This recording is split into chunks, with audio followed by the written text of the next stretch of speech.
ఓటీటీలోకి మరో తమిళ సినిమా స్ట్రీమింగ్లోకి వచ్చింది. ఈ సినిమా ఒక పేద రైతు చుట్టూ తిరుగుతుంది. అతను దేవుడికి మేకను బలి ఇస్తానని మొక్కుకుంటాడు. ఆ తర్వాత స్టోరీ ఆసక్తికర మలుపులు తీసుకుంటుంది.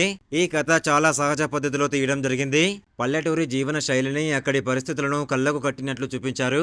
ఇందులో ఈ సినిమా పేరేమిటి, ఏ ఓటీటీలో స్ట్రీమింగ్ అవుతుంది అనే వివరాలు తెలుసుకునే ముందు వీడియోని ఒక లైక్ చేసి సబ్స్క్రైబ్ చేసుకోండి. Thank you.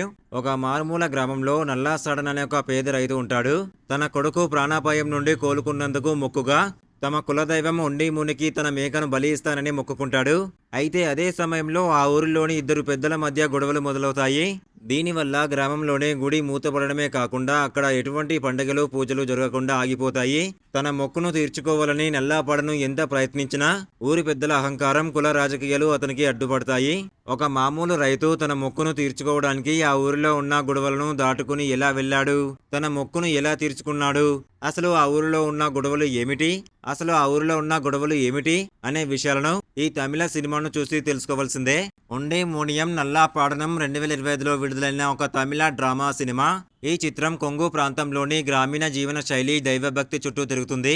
2025 నవంబర్ 28న థియేటర్లో రిలీజ్ అయింది ఈ మూవీ. ఈ సినిమా 2026 ఫిబ్రవరి 20 నుండి సన్ నెక్స్ట్ ఓటీటీలో స్ట్రీమింగ్ అవుతుంది. ఇలాంటి ఇంట్రెస్టింగ్ మూవీ రివ్యూస్ కావాలనుకుంటే మన ఇన్స్టాగ్రామ్, టెలిగ్రామ్, వాట్సాప్ గ్రూప్లో జాయిన్ అవ్వండి. డిస్క్రిప్షన్లో లింక్ ఇచ్చాను, జాయిన్ అవ్వండి. Thank you.